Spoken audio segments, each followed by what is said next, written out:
Estamos de volta com o Pensamento Jurídico, uma produção da Magis. Hoje estamos discutindo o uso, aplicação e limites do habeas corpus, esse secular instituto. O nosso entrevistado é o desembargador Dorgal Andrada, da 4ª Câmara Criminal do Tribunal de Justiça de Minas Gerais. Doutor Dorgal, então deixei para o senhor uma questão no bloco anterior sobre os limites de competência. Há uma discussão até acalorada a respeito disso, sobre a competência do Supremo Tribunal Federal no caso de habeas corpus. A lei determina que quando a suposta coação é feita em primeiro grau, o juiz está coagindo, ou o juiz está fazendo a nulidade em tese, o Tribunal de Justiça é que vai conceder o habeas corpus em face do ato do juiz. Quando o Tribunal de Justiça ou os tribunais federais de recursos estão errando, quem vai corrigir é o STJ, pelo habeas corpus, se for o caso. E, em razão disso, também o Supremo. Agora, tem um outro lado. Quando a coação não é feita pelo juiz, mas por uma autoridade, um delegado de polícia, uma autoridade policial, ele comete uma eventual coação ilegal, uma coerção, no caso da autoridade ali, do delegado policial, é o juiz. No caso dessa autoridade, ser o chefe da polícia, às vezes o secretário de Estado, que determinou a prisão, o secretário de Defesa, o secretário de Segurança determinou a prisão, aí contra ele vai caber um habeas corpus no Tribunal de Justiça. Então a competência começa a variar nesse sentido.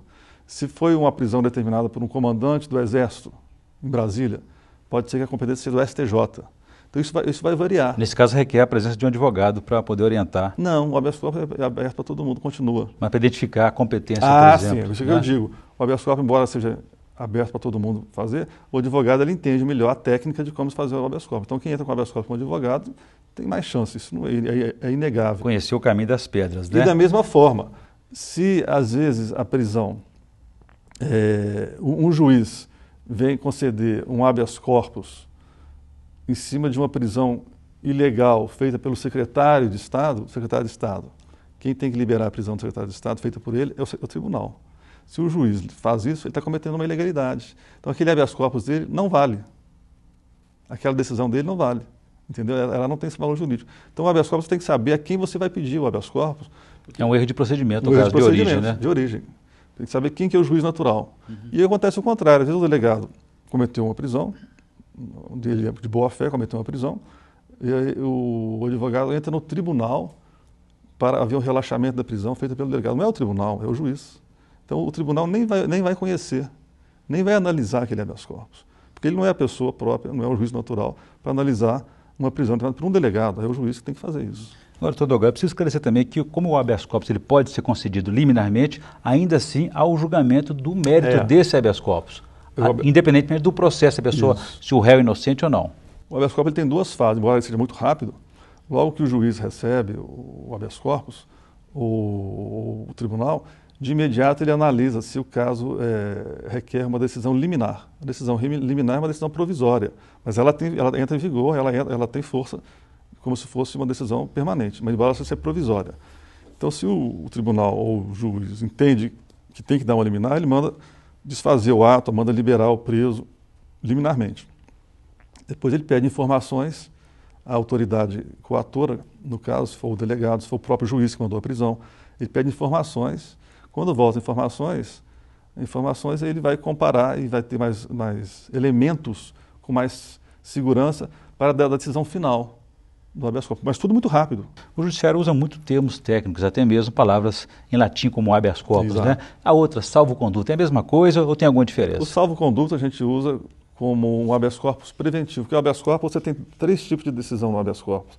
O habeas corpus você pode dar um habeas corpus preventivo, para quem se acha na iminência de sofrer uma coação ilegal, uma prisão, uma ameaça à sua liberdade. Então isso é preventivo. O mais comum que é o liberatório. A pessoa está sofrendo já a sua ilegalidade, está se submetendo a uma ilegalidade, aí o juiz consegue... E tem o liberatório. E tem o habeas corpus de ofício. O habeas corpus de ofício. O juiz, ao ler, ninguém pediu, mas o juiz está lendo um processo, geralmente um processo penal, ou o próprio tribunal está examinando um processo, um recurso, e ele vê um ato ali de uma gravidade muito forte. Então ele pode conceder de ofício, de iniciativa própria, um desembargador pode dar um habeas corpus em favor de uma pessoa que esteja presa.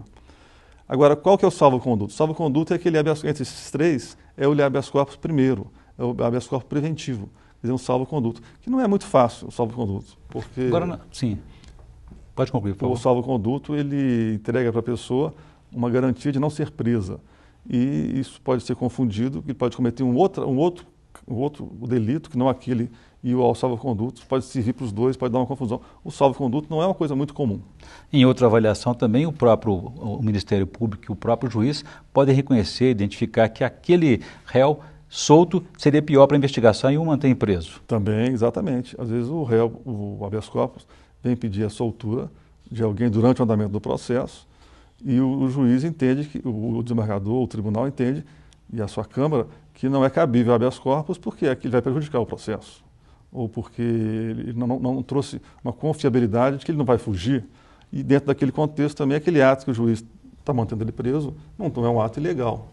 Então, realmente, nem sempre ele vai conseguir. Eu volto a esse tema, eu gostaria que antes o senhor fizesse a indicação de leitura para os nossos telespectadores no quadro Pensamento Literário, por favor.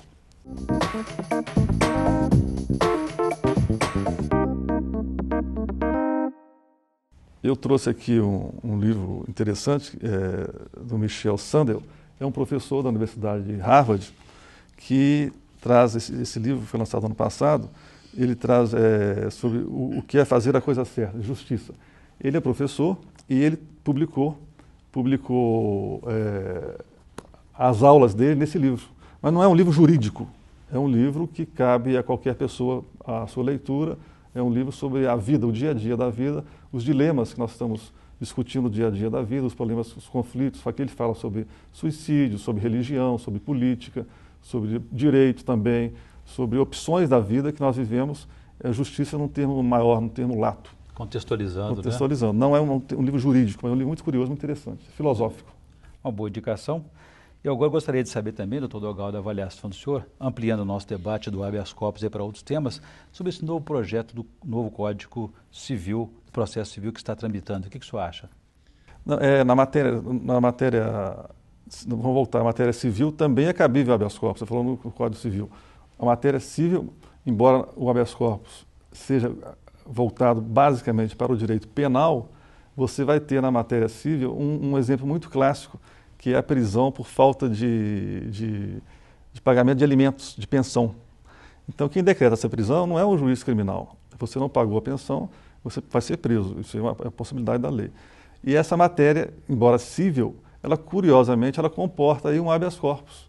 Então, se o juiz determinou a sua prisão por não pagamento de alimentos, uma prisão, mas ele cometeu de modo ilegal, ele trouxe uma coerção, um ato de ilegalidade frontal, você vai entrar com habeas corpus também, embora não seja nada penal. Você não é criminoso, não está sendo discutido um delito penal, você não está sendo discutido isso.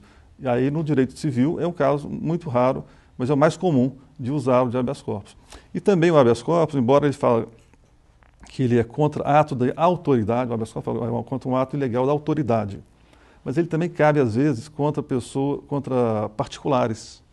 Muito raramente, mas temos aqueles exemplos mais comuns. A pessoa que está no hospital e o hospital não quer liberar esse paciente. Entende que ele é um doente mental e não quer liberar. Cabe um habeas corpus. É um caso raro, mas cabe também, se você quiser ir mais tecnicamente no direito, chamar a polícia. Porque, no caso, ele não sendo uma autoridade pública, ali é quase que um crime de cárcere privado. Mas é usado também o habeas corpus. É uma questão polêmica, depende do juiz, depende do tribunal, quanto ao particular.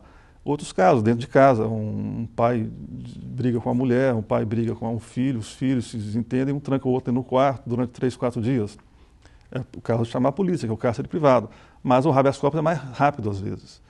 E tem juízes que aceitam o habeas corpus nesses casos também, contra particulares. Muito bem, eu conversei aqui com o desembargador Dorgal Andrada, que é desembargador da 4ª Câmara Criminal do Tribunal de Justiça de Minas Gerais. E discutimos aí os limites, o uso e aplicação do pedido de habeas corpus. Doutor Dorgal, obrigado pela entrevista, foi um prazer recebê-lo aqui no Pensamento Jurídico. Mais uma vez eu que agradeço, muito obrigado.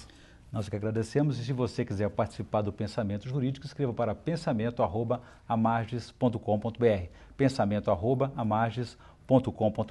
Obrigado e até a próxima.